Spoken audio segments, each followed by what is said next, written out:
এই শাওয়ালের 6টা রোজার জন্য আবার কোন কোন ক্ষেত্রে ডাবল অফার আছে। একটু বুদ্ধিশুদ্ধি থাকলে দেখবেন যে আপনি অনেক অল্প আমল করেও আল্লাহ তাআলার কাছে অনেক বিপুল পরিমাণ সওয়াব পেয়েছেন। সে সুযোগ আছে। 36 রোজাকে যদি আপনি 10 দিয়ে গুণ দেন সমান সমান কত হবে? 360। সারা বছরের হিসাব পাইছেন? সারা বছর রোজার সওয়াব দিবেন। শুধু রমজান রোজা রাখলে সারা বছর রোজার সওয়াব পাবেন না।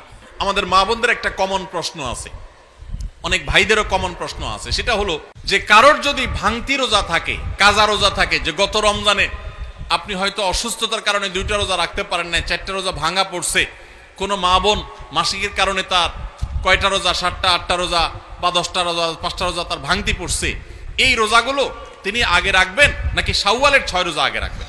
এটা হলো প্রশ্ন।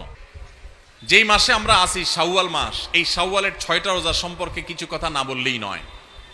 হাদিস আপনারা ইতিমধ্যে শুনেছেন। নবী আলাইহিস সালাম বলেছেন, মান সামা রমাদান, যে ব্যক্তি রমজান মাসে রোজা রাখলো, রমজান মাসের সবগুলা রোজা যে রাখলো, সুম্মা আতবাআহু সিত্তাম মিন শাওয়াল, রমজান মাসের পর যদি কেউ শাওয়াল মাসে 6টা রোজা রাখে, কয়টা রোজা? 6টা রোজা রাখে। কোন মাসে? শাওয়াল মাসে, যে মাসটা চলছে। তাহলে কি হবে? কানা কাসিয়ামিদ দাহর, তাহলে সে সারা বছর রোজা রাখার সওয়াব পাবে। আপনি 30টা পাইছেন, 30টা রাখছেন, 1 মাস রমজান মাসে সওয়াব পাইছেন। সাথে আর শুধু 6টা প্লাস করলে অফার হলো 12 মাস রোজা রাখলে যে পরিমাণ সওয়াব পাইতেন আপনার অ্যাকাউন্টে আল্লাহ সেই পরিমাণ সওয়াব জমা করে দিবেন। তাহলে কোনো বুদ্ধিমান মানুষের শাওয়ালে 6 রোজা রাখা ছাড়া উচিত না।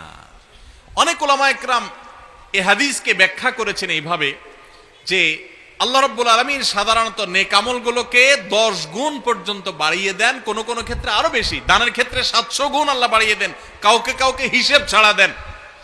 এই যে সাধারণত আল্লাহ তাআলা নেক আমল করলে কয় গুণ বাড়িয়ে দেন? 10 গুণ। কয় গুণ বাড়িয়ে দেন ভাই? 10 গুণ। তো আমরা রমজান মাসে রোজা রাখি, সাধারণত সারা মাস 30 হয় সর্বোচ্চ, কখনো কখনো 29 হয়, 30 বেশি তো আর হয় না। তাহলে 30 হলে 30টা রোজা আমরা রমজান মাসে রাখলাম, আর শাওয়ালে যদি 6টা রাখি তাহলে কয়টা হয়?